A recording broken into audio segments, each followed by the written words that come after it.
nakaraan, pangit. Alam ko yun sa sarili ko. Tira ulit. Kung pumasok. Kaya nila napulit gupit dun eh. Wala nang kita. Mahal-mahal. Ay, napakusi. Kaya nga 550 kaya tulak yan ka naman. Pis pa lang kay BR. Ayun tangina.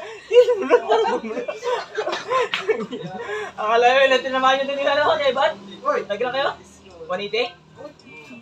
Nagwaniti kami, panalo kami ng tagwaniti. Nagtubos kami nung kanina, yung manito sa dagdagan ng 400, di ba dating? Oo. 400? 20. Ay, naka 400 pa siya? Dalawang tagpiso tapos sa todo. Oo. Ay, may sama pa siya 110 sa loob. Wala na. Ah, wala Wala siya na ano yun. Dos, dalawang postal.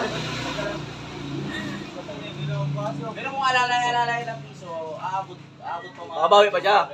Google pa. Makakabawi. Hindi mauubos. Eh, dead money na rin. Mas barbers, pag dead money, bomba rin talaga eh. Hindi patay rin siya. Buti pa ako sa bulang. 180.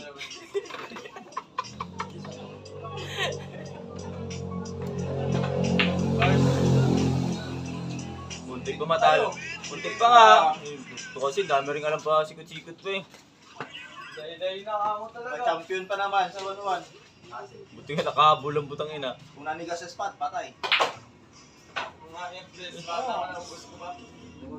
Oo, doon ka naka-recover. Spot, patay. Zero sana yun eh. Swerte na. Swerte rin sa bulak. Kalahin mo yung putang ina. Talo na yung 14. Nag-shoot pa doon. Sakto pa sa 15. Okay man sana dapat. Kaya nga. Wala nga eh. Dalawa lang nga budget nyo eh. Wala nga dapat nga yung budget na yun. Tawag niya doon. Dalawa. Ang liwanag man. Good! Mga pag ganun, budget na dapat yung mga ganun. Sobrahan na si Kwan sa ilalim. Ganun nga, hindi na sa 14 doon. Akalain mo, nag-safety pa. Nagsakto pa sa 15. Ang pinakamasakit to, nagsakto pa sa 15. Sito 20 atras na dito. Kaya nagsakto pa nga sa 15. Pumabor ng gusto. Hindi, may talot dun sa Evan yung tiniro na dito na ano, na prepare dun sa NC.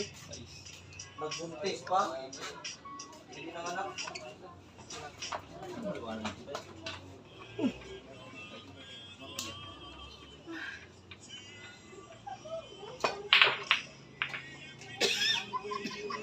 Aba. Kaya po, silaw. Boss, aralin ko yan, boss. Uno, silaw-law. Kanina. Aralin ko, hindi ako sanay. Ilaw. Ang dilim yan, pag binaba mo, kulibin yung Bubukas ka ng ilaw, tapos